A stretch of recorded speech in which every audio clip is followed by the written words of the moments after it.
видео сіздерге ұнаса, лайк басыңыз. Каналыма тіркеліп, қоңырауды ашыңыз. Сәлем достар, бүгін сіздерге Американың Good Will Hunting деген фильмін таныстырамын. Бас кейіпкер Уэйр Массачусетс технологиялық институттың тазалықшысы. Оның математикалық қабілеті мен еске сақтау қабілеті өте жоғары. Бірақ ол бүлікшіл мінез үшін ерте мектептен шығып кеткен. Бір күні тақтадан математикаға қатысты есепті көріп, ол қызығып, айнаға қарапайым есептегеннен кейін жауабын шешіп тақтаға жазды. Профессор студенттерге бұл сұрақты шешуге тырысыңдар деп айтады. Іс жүзінде мына сұрақты үздік студенттерді шеше алмайды. Себебі әр күнге дейін бұл сұрақты тек Нобель сыйлығы алған адамдар ғана шеше алады.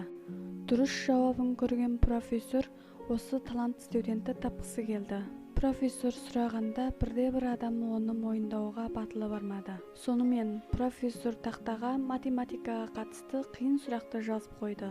Бұл сұрақтың жауабын тауу үшін математика бөліміне 2 жыл уақыт кеткен. Бірақ данышпандар үшін бұл кішкене математика ойын сияқты саналады. Уэйр аз уақыт ішінде осы сұрақтың жауабын тақтаға жаза бастайды. Профессор тақтаға жазғанын көріп, бұл сұрақтарды тазалықшы бала шешкенін біледі. Уэйр достарымен болған кезде ол басқалармен соғысып, оны полиция ұстап алып кетеді. Ол өзін қорғау үшін заңға қатысты кітапты оқыған. Ол әр кезде өзін ақтап, адвокаттарды жеңіп алады. Бірақ судья Уэйрдің үнемі ұрлауын біліп, оны қамауға алады. Сонымен бірге профессор бақылау кеңсесі арқылы Уэйрді біледі. Профессор өзін қорғағанын бақылап, бұл данышпанға қатты қызығады. Ол 2 шарт қойып, кепілге Уэйрді қамаудан алып шығады. Біреуі аптасына 1 рет математика сабағын үйрену керек.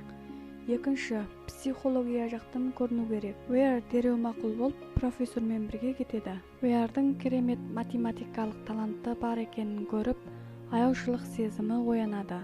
Ол психологиялық кітаптарды оқып, сосын кеңес алуға келді. Өзі үйренген білімімен 2 психологиялықтарды ренжітіп кетіріп етті. Бұны көрген профессор өзінің ескі сыныптасы Ронды тауып, оған Уэйрдің математикалық таланты бар екенін айтады.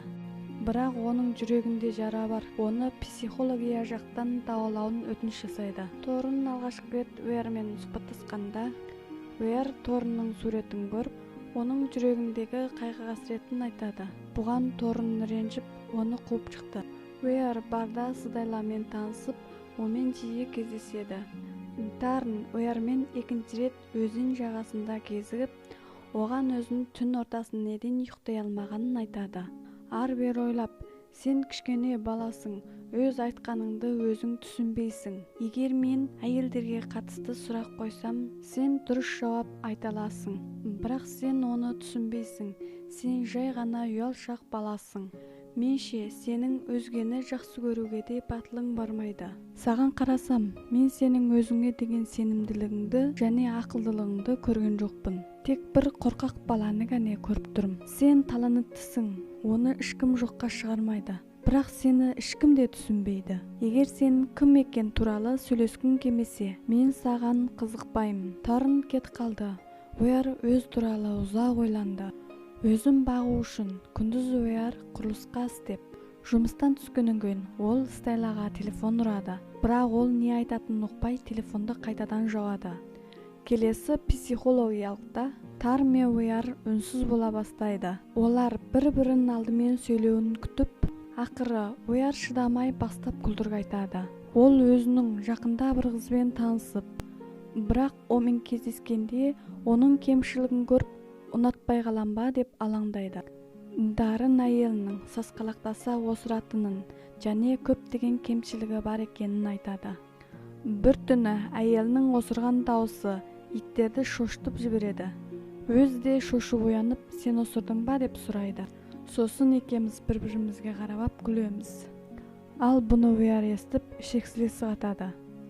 Дарын әйелі 2 жылдың алдында қайтыс болғанын айтады. Менің есімде барлығы осы сияқты істер қалған. Ол менің барлық кемшілігімді біледі, бірақ мені сүйеді. Екеуінің де кемшіліктерің бар. ары карай кайтып жалгастыруу өздөрүңө байланысты. Буну эстип, Уяр кайтадан Сыдайла менен кездешет. Экөөнүн карым-катнасы да тез жакшы болот. Уяр мен Дарын үнөмө кездешип, көптөгөн әңгимелерди баштап айтады. Профессор оны издеп, оган эмдөө жылдамдыгын тездетип, онун математикалык кабилети менен эске сактоо кабилети өтө жогору. Биз оган дурус багыт берүүбүз керек деп айтады. Дарын ойланып, бир кезде математикага таланты бар студент болгон. Кийин ол айгылы профессордун көмөкчүсү болуп, өз талантынан айрылды. Мен Уярды осулай болуун кааламайм. Экөөү урушуп, бири-бирине ренжип кетип калады. Сыдайла Уярдан Калифорнияга бирге баруун сурайды. Бирок Уяр о жакка барган соң өзүн унатпай калама деп сенбейди. Экөөүнүн махабаты узакка созулмайтынынан коркады. Сыдайла, мен оны сынап көргүм келеді. Мен махабатка адалмын дейді. Уяр айгайлап, мен жетиммин. Бала кезимде папам темекимен күйдүрүп мени уратын. Кайбан уксап, жаракат болуп жүрөтүмүн. Буну эстеген Сыдайла, мен сени сүйөм. Эгер сен мени сүймесең, онда мен саган жабышпайм деп жылап айтады.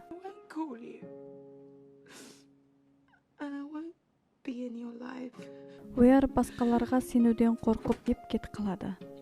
Профессор Уярды математикалык жобасына катнаштырып, жобалар тез дамыды.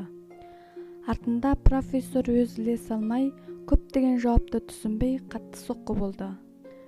Уяр катты ашууланып, кагазды өртөй салады. Профессор, ал эмдеги бир нече адам гана билетин суракты сен оңой шеше аласың. Бирок мен ол суракты әлі түшүнбейм. Мен сенин талантыңа кызыгам. Бирок сол талантыңды аяк асты этүүңдү кааламаймын. Сосын профессор оган улуттук каапсыздык агенттигинен кызмет таныстырады. Бирок ол барган соң өзү бул саладагы кызметти унатпайтынын башкаларга айтады. Дарын Уяр менен кезигип, одан жакын досуң барма?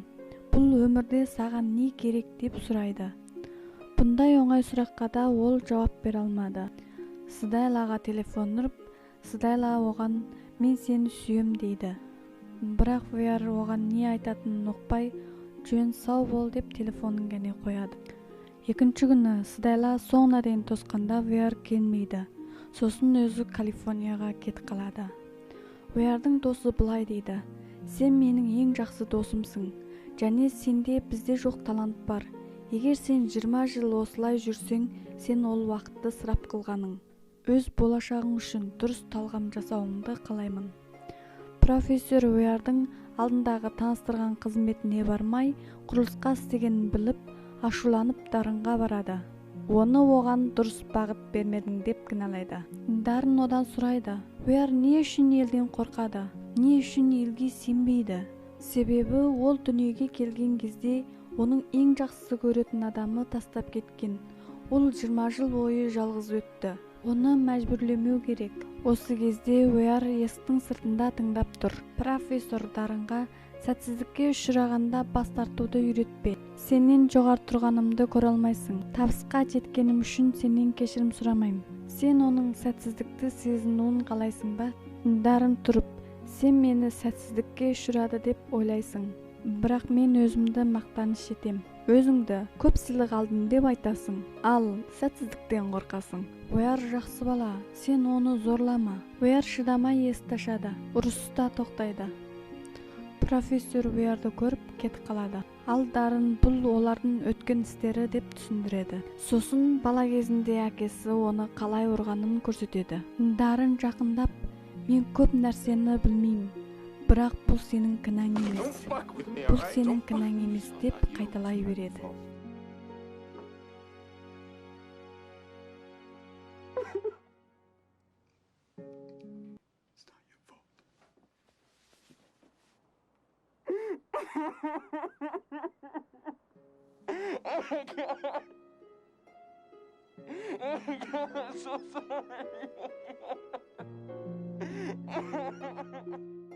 Барлыгы өтүп кетти.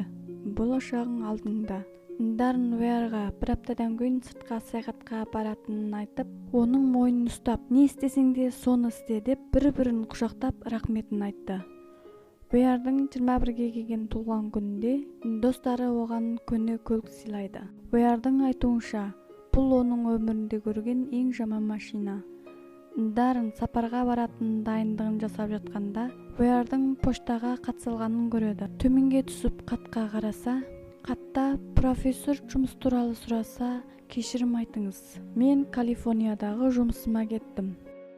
Соңунда ол армандаган жолун аттанды. Өмүрүңдө бир досторуң болады. Бирге арак ичип ичүүгө эмес, бирге базар аралап кыдырууга эмес, кайта сенин бакыттуу болууңду чын жүрөкпен тилейтин. Ол алыста болсо да, кабарласпаса да сени унутпайды. Шындык менен армандын ортосунда биз жиі шатасып талдай алмай калабыз және өзүбүзгө эмне керек экенин билбейбиз. Фильмдагы баш кейипкер бир жетим бала эди. Багуаган акесинин оган деген зулумдугу онун өмүрүнө терең коркунучтуу көлөңкө калтырады. Сол үчүн өзүн катты курастынатын мүнөз калыптаскан және ички жүрөгүнө бийик корган тургузган. Сырттан эч ким кире алмайды, өзү сыртка чыга алмайды. Ол эсикти тек өзү гана ача алады. Казыркы коомдо жетим бала да аз эмес.